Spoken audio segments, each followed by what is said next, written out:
Chanoq son bo'g'ini displaziyasi bugungi kundagi dolzarb muammolardan bittasi.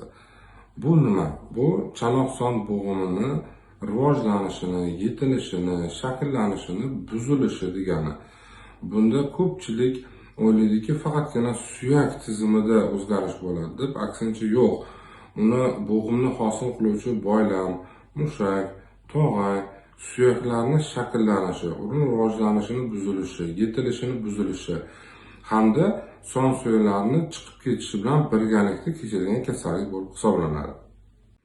Asosiy sabablari bu: birinchisi nasliy moyillikni bo'lishi, ikkinchisi vitamin D, kalsiy hamda moddalar almashinuvi buzilganligi, homiladorlikning birinchi 3 oyligida kechirgan yuqumli infeksion bakterial kasalliklari hamda homiladorlikni kuchli toksikozlar bilan eklamsiyalar, preeklamsiyalar va boshqa kasalliklar bilan birgalikda kechishi bu bolaning rivojlanishidagi salbiy ta'sirini ko'rsatadi. Dispaziyani aniqlash uchun bir nechta klinik belgilari bor. Birinchisi bu chanoq son bo'g'imi kerilishining, oyoqlarning kerilishining cheklanishi. Ikkinchisi oyoqlardagi sondagi, chovdagi burmalarning asimetrikligi. Undan tashqari oyoqlarni aylanma harakat qilganda Marks ortoloniya yoki shirqillash simptomini musbatligi asosiy belgilar bo'lib hisoblanadi. Bu bilan birgalikda bir oyoqni kaltaligi ham bo'lishi mumkin.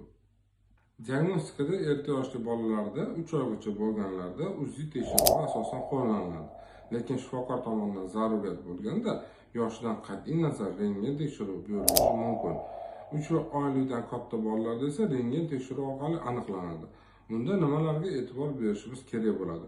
Son suyaklarni chiqish oldi holati, chala chiqishi yoki to'liq chiqishi bor yo'qligiga, Hilgen-Reyner sxemasiga, Hilgen-Reyner chizig'iga, acetabular indeksga, undan tashqari Brain chizig'iga, Shenton chizig'iga hamda son suyagi boshchasining yetilganlik darajalariga kelib chiqib og'irlik turlari aniqlanadi.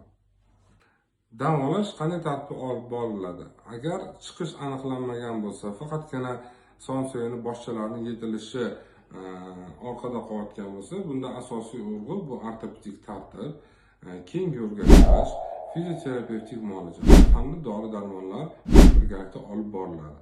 1 oylikdan katta bolalarda Freyk yostiqchalaridan foydalanish tavsiya etiladi. 3 oylik bolalarda esa Freyk shinalaridan foydalanish.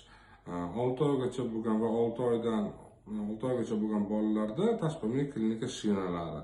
6 oydan katta bolalarda chiqish aniqlangan holatlarda Shepton-Terry-Gezarov usulida gipsli bog'lamlar qo'yiladi.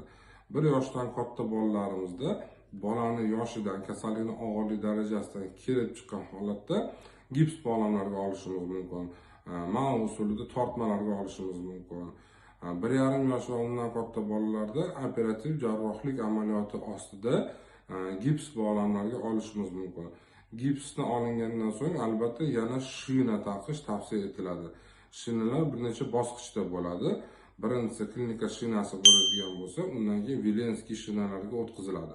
Umumiy davolash 6 oydan 1 yilgacha cho'zilishi mumkin. Bu kasallikning og'irlik darajasidan kelib chiqib hal qilinadi.